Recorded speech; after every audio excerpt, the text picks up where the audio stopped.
Hello friends, welcome to my channel. ఈరోజు మనం ఈ వీడియోలో మెగా డిఎస్సికి సంబంధించిన ముఖ్యమైన అప్డేట్స్ గురించి అయితే మాట్లాడదామండి. సో వీడియో అనేది చాలా యూస్ఫుల్గా అయితే ఉండబోతుంది గైస్. స్కిప్ చేయకుండా ఎండ్ వరకు అయితే చూడండి. మన ఛానల్కి ఎవరైనా కొత్తగా వచ్చుంటే మాత్రం సబ్స్క్రైబ్ అయితే చేసుకోండి. సో మ్యాటర్లోకి వస్తే కనుక ఈరోజు 30 కాబట్టి అందరూ కూడా హాల్ టికెట్స్ అనేవి అయితే డౌన్లోడ్ అయితే చేసుకోవాలి. కంప్లీట్గా మన వెబ్సైట్లో అయితే హాల్ టికెట్స్ అనేవి డౌన్లోడ్ అవుతాయి. ఇంకా అఫీషియల్గా అయితే దాంట్లో అంటే ఇంకా మేబీ 10 తర్వాత అయితే చూడాలి. దాని తర్వాత ఏమైనా యాడ్ చేస్తారని చెప్పేసి ఇప్పుడైతే వెబ్సైట్లో ఏమీ అప్డేట్ లేదు, కొత్తగా ఏం లేదు. సో మేబీ 10 తర్వాత అట్లయితే మనం చూసుకుంటే కనుక హాల్ టికెట్స్ అనేది కొత్త ఆప్షన్ అయితే కనిపిస్తుంది. సో అక్కడ క్లిక్ చేసుకొని మీరు డౌన్లోడ్ అయితే చేసుకోవాలి. సో మెగా డిఎస్సికి సంబంధించి చాలా రోజుల నుంచి చాలా ప్రయత్నాలు జరిగినాయి పోస్ట్పోన్ చేయాలని చెప్పేసి.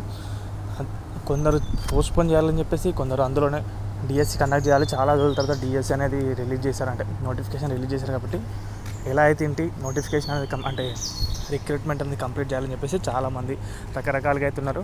సో మొన్న చదువు మంగళగిరి అనేది ఫెయిల్ చేయడం అనేది జరిగింది. అంటే ఎక్కువ మంది దానికి అంటే అవగాహన లేకపోవడం అనేది ఒక ముఖ్య కారణం అని చెప్పొచ్చు. అవగాహన లేకపోవడం వల్ల అదేవిధంగా కొందరు దానిపైన నెగిటివ్ ఉండడం వల్ల అయితే వెళ్ళలేరు. సో చాలా తక్కువ సంఖ్యలో వెళ్ళారు. కాబట్టి దానిపైన ప్రభుత్వం నుంచి ఎలాంటి రెస్పాన్స్ అయితే లేదు. ఇప్పుడు శనివారం రోజు అయితే చాలా విజయవాడ అయితే జరుగుతుంది. సో అందరూ కూడా ఎవరైతే డిఎస్సికి సంబంధించి గడువు అనేది కోరుకున్నారో తప్పకుండా వెళ్ళండి. వెళ్తేనే విజయవంతం అవుతుంది. సో అప్పుడు ప్రభుత్వం నుంచి ఏదైనా రెస్పాన్స్ అనేది రావడానికి అవకాశం అయితే ఉంటుంది. సో ఇది గైస్ వీడియోకి సంబంధించిన అప్డేట్ అయితే.